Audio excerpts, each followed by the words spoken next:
Hey there, boys and girls. It's your boy New Order. Just me now, Heyburg, and I figured now that we're done and the curtain has closed on the LP, we should probably do a little bit of a retrospective. You know, go through the team, talk about what went right, what went wrong. Well, I can think of one thing specifically that went wrong. Well, two things specifically that went wrong, and I don't know, just kind of figure out what happened here. Before I get started on that, though, there is one final piece of business. We have set a date for the final match, which will be streamed live, and if you can't make it to watch the live stream or you don't want to, I don't blame you. I will be posting a video. I'll be posting the recording of that, so don't expect the high level of quality that comes from one of the normal matches. You know, all the special effects, all the CG that I put in, all the snappy editing, no mistakes, nothing ever.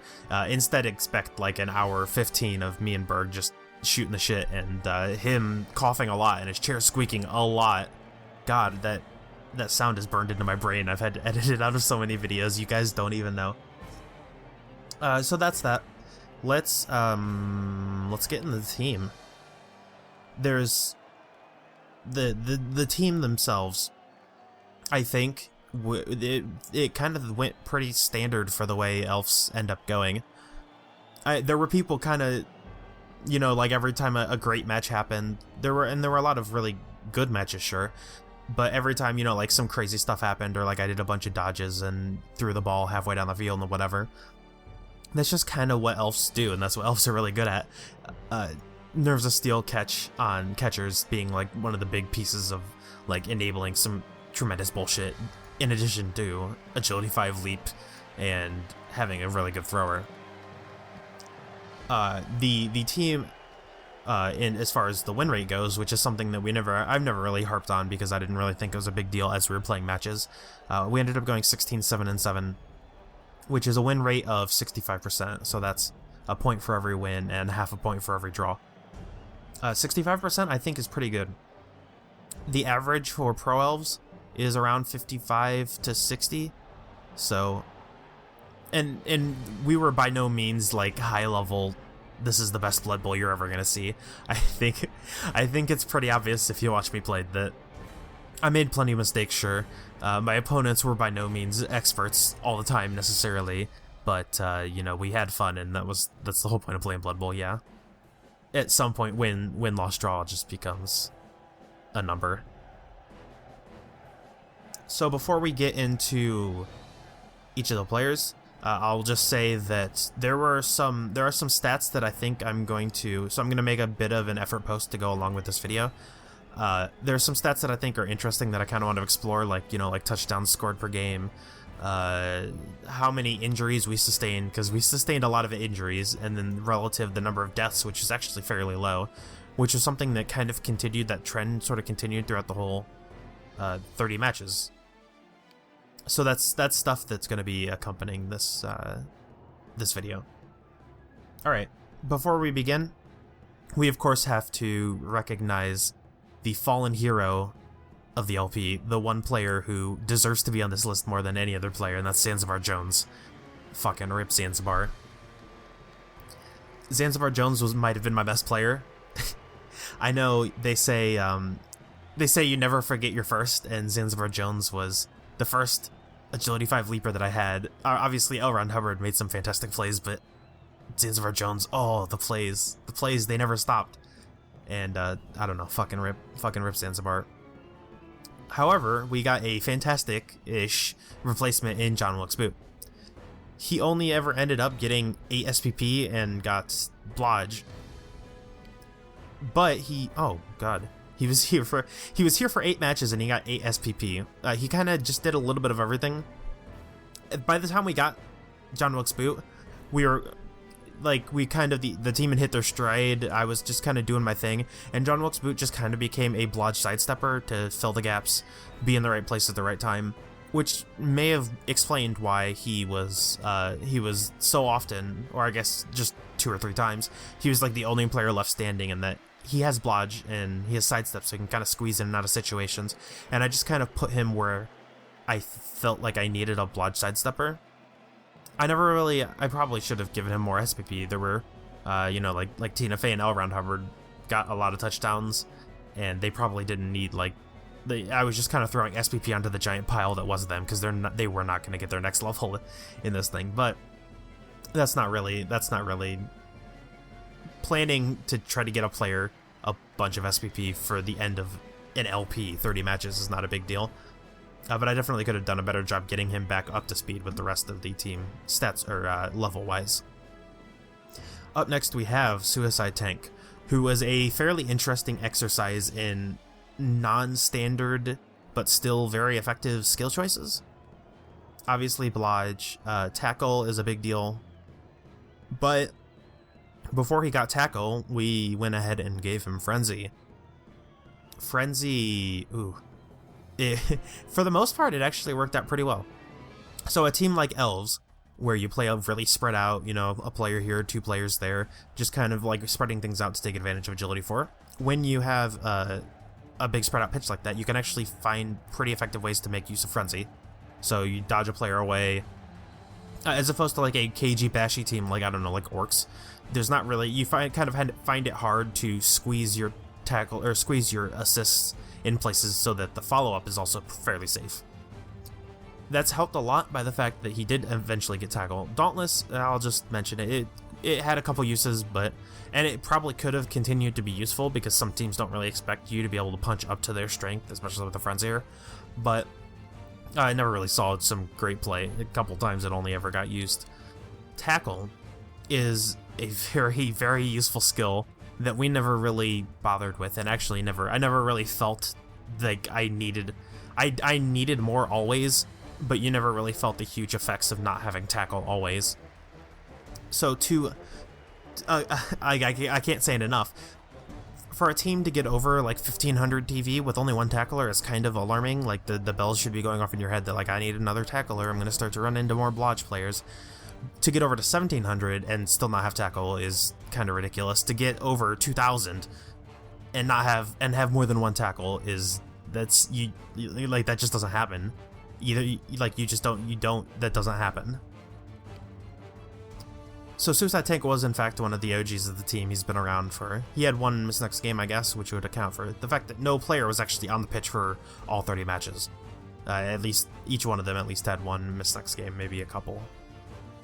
But he was the only player to record a death on the team, and he was in fact the leading, and in fact he might have had not as many casualties as the rest of the team, but he had a very, very heavy number of casualties. The fact that he got Frenzy and Tackle meant that he was really, really reliable at knocking people down.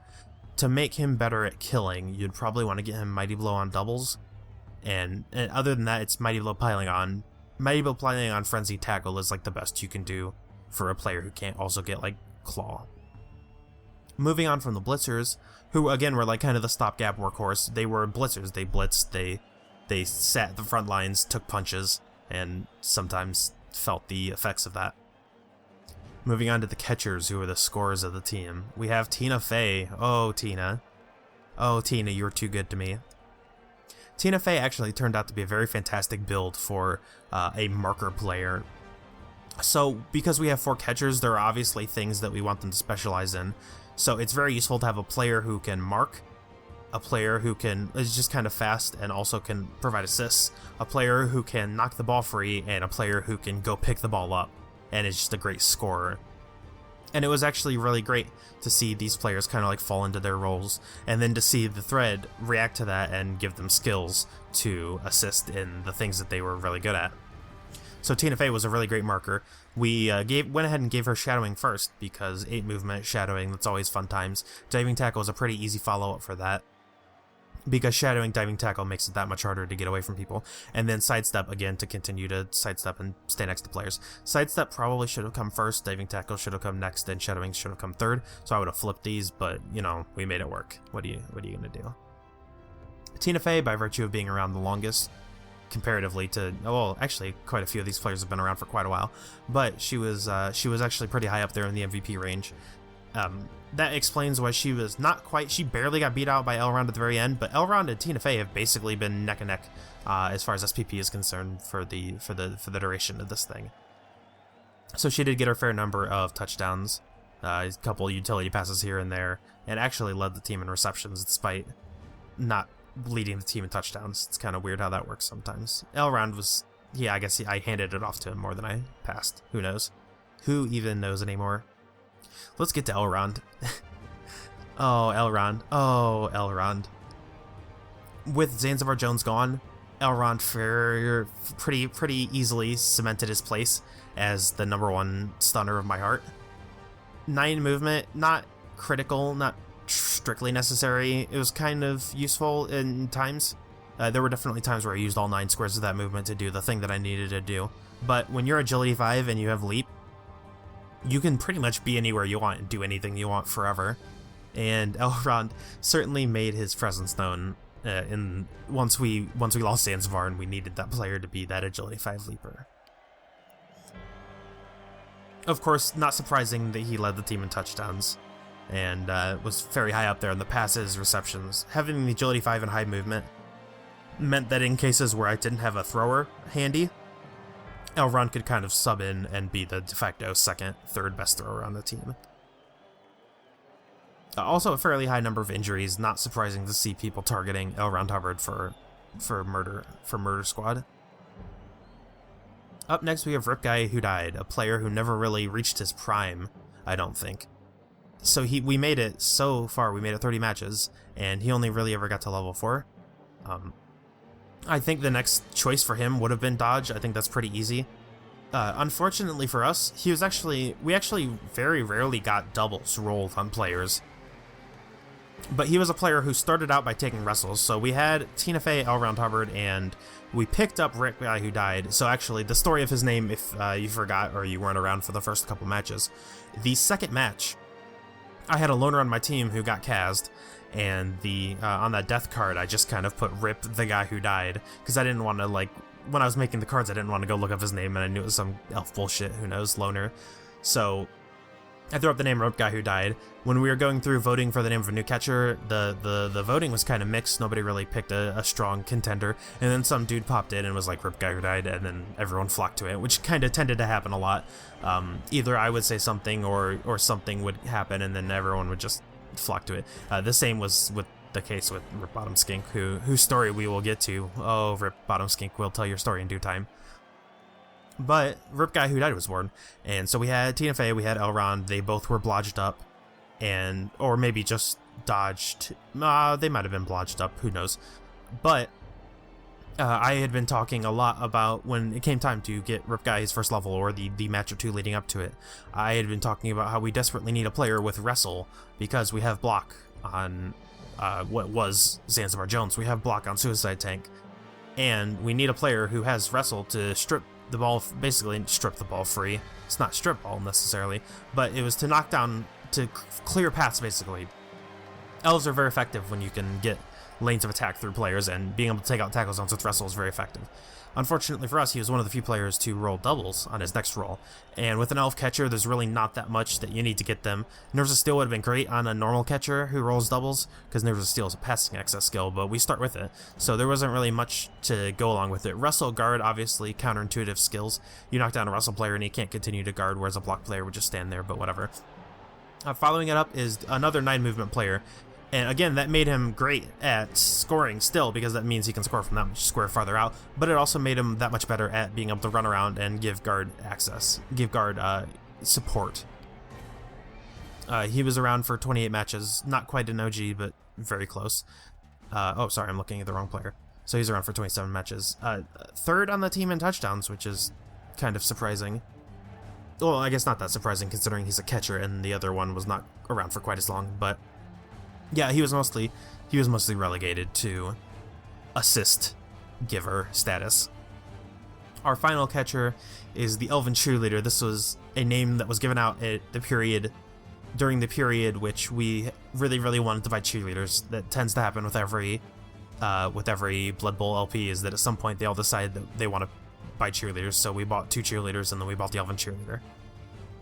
A player who we also gave wrestle because at that point I believe Rip Guy had guard as well. It's good practice to have 2 blodgers, 2 wrestlers, I think, especially considering your blitzers will start with block. Just being able to have multiple wrestlers and then kind of throwing wrestle on your throwers, or not your throwers, on your linemen is a good practice. So on the face, Elven Cheerleader would have been a fantastic strip ball player, dodge, strip ball, wrestle, maybe throw and tackle just to guarantee that, like, if you tackle, wrestle, strip ball, dodge is kind of the perfect combo. Being agility 5 leap and having strip ball is even better, but you work with what you got. Rolling that smashed ankle actually showed up quite a fair bit. I really would have liked to have that 8th point of movement back, and there were times where I was hurting without it, but once you get a player this high level, you can't. It's kind of hard to fall away from them. Elven Cheerleader, of course, was not around for the whole thing, only around for 23 matches plus whatever she may have missed, and she was one of the top players, and in fact, none of my linemen even ever actually scored touchdowns because I was really greedy about getting it to the players who were good at scoring, and getting it to my positionals especially. Elven Cheerleader was still 4th on the touchdown list.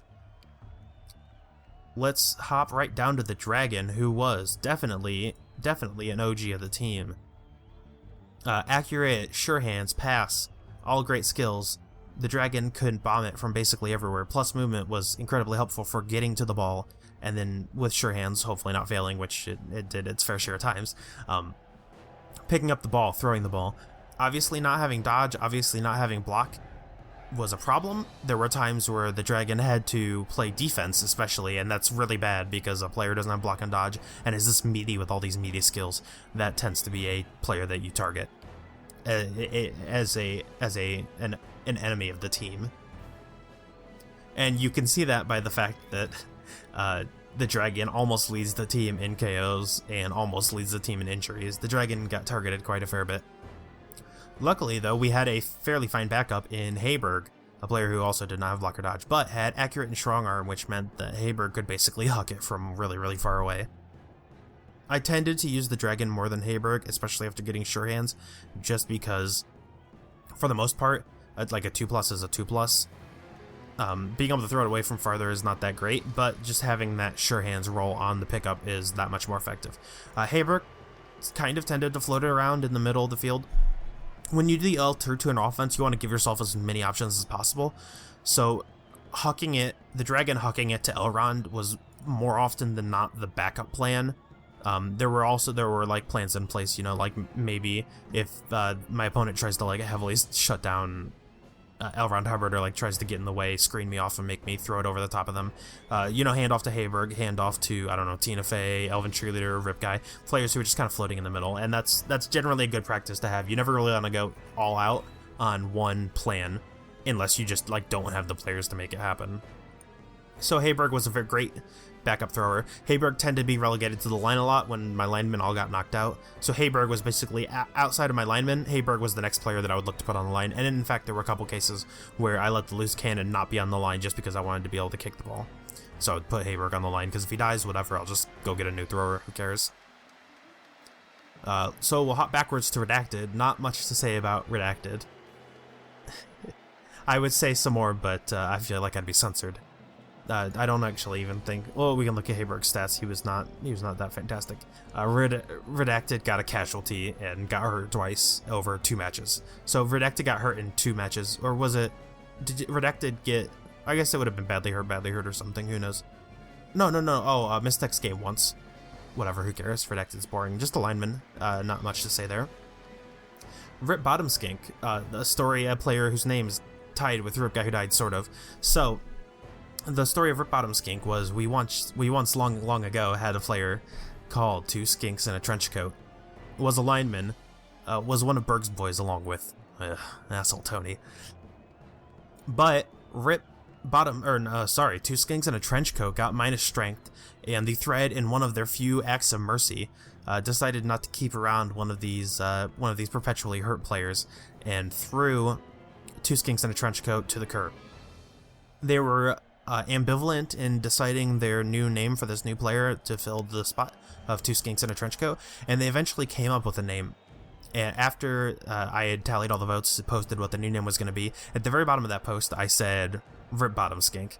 I believe, it was one skink on stilts, so the idea was that the top skink survived, the bottom skink got killed. So I posted Rip Bottom Skink because he was the one who got murdered in that minus strength accident. Someone, as soon as I posted this, someone said, can I just change my vote to Rip Bottom Skink? And there was kind of general thread consensus that, yeah, actually, we want that to happen. Luckily for me, as soon as the voting was over, just because I'm lazy, I didn't go immediately update the team, so I was like, yeah, sure, whatever, we can call him Rip Bottom Skink, and the legend continues. And that was also that really stupid montage that I cut for the introduction of Rip Bottom Skink to the team. The second time that I got to do that stupid spinning around transition into a new player. It was really dumb and I really liked it, so I'm glad I got to use it again. We'll skip over Asshole Tony and come back to him. The Loose Cannon, one of the surprising few linemen who managed to transcend level 1, level 2 status, kind of garbage trash boy status. Mostly because of all these MVPs. The Loose Cannon was the MVP of he was the a fan favorite, I guess, because he never really did that much. Like, he got hurt a fair deal, he got KO'd a fair deal. He just happened to keep rolling MVP, which meant that he managed to get, well, first we gave him kick, and then he managed to get blotch on top of that. Being Midas movement was a big deal, especially when we reached the point where I was really hurting for reliable players, reliable blodgers, because like I think I was a little too top heavy with my skills here. Probably could have stood to have things spread out a little more, especially in the middle of the LP there. I think we did alright by the very end, but having a blodger is incredibly necessary later when players start to go down, and having kick is incredibly useful on a fast team like Elves. Like, occasionally maybe you can take advantage of the blitz. I never actually got to catch a blitz, kick it up, get the blitz, and then be able to run under the ball and catch it, even though pro Elves are really good at doing that. I never got to make that happen, but having kick did mean that I could kind of spot the ball in the front, spot the ball in the back. And the Loose Cannon was a really good kicker. Almost never, I would put the ball in such a way that, it could maybe scatter out of bounds, but I wanted to maximize, that one square. And I remember the Loose Cannon just, coffin cornering the shit out of some kicks. Our last player was Elf on the Shelf, a player whose name I always kind of ran to when I wanted someone just to make a joke. Elf on the Shelf was kind of the butt of the jokes for a while, but I'm kind of upset that we didn't get to see more Elf on the Shelf. Block and piling on is such a powerful dual combo. Once I got piling on, I just knew that I had to use it as much as possible because it's a really fun skill to have. I don't actually think did he even get? Oh, he got 4 casualties. That's pretty good for a Lino. The only other players who got that were players who did a lot of blitzing. In general, my elves didn't really punch people that often. We were more often than not the players who got punched. But Elf on the Shelf and Suicide Tank were definitely my 2 enablers for going and smacking people in the face and mouth. And finally, that brings us to Asshole Tony. I don't even know how a player like this is possible. The 17 injury rolls, and he never rolled dead once. It's a 1 in 6 to roll dead, but you're defying the odds every single match he went out there. Asshole Tony was on the team for 30 matches, and he only attended 20 of them. He was there in spirit for the other ones. We have, in order, niggling injury, minus movement, minus armor value, minus strength, which I thought might have been the killer. I thought that might have been the one to make him go, but in fact it just made people double down, and they really wanted to see the full sweep of every single injury. It's possible that it'll happen in Berg's match with me, but that's a very... The odds of getting specifically this one injury, it's more likely that he would roll dead than he would roll minus agility, just the way the odds work. Other than that, not much really to say. Dirty Player, because Dirty Player is really the only choice for him. I am not one who fouls a lot, but on a player like this, you just want to get him off the pitch as much as possible. No, the thread really wanted to foul, and so having a Dirty Player and having people who are basically yelling at me to foul every week pushed me to attend the foul life. Not much to say about his statistics. He got the 1 pass and he got 1 MVP and 1 pass, which is what got him to a 6 SVP, and then the rest of that was him just kind of walking in and out of the of the emergency room. And that's the team. Yeah, that's about it. I don't have any plans to play them going forward. I'm definitely going to keep playing more elves, but I think it's better off that I reserve them in this pristine state that they are, especially after what happens with the final match. Who knows what's going to happen there. Thanks for coming along on the ride. I know I speak on behalf of Berg when I say that we had a ton of fun doing this, and the reason I wanted to run an LP is because I really enjoyed the interaction with the thread and the back and forth, and Berg playing up his role a little bit as the antagonist, and me, of course, playing up my role as the hero, the just hero of the world. So thanks for watching, and hopefully you guys stick around for the final match.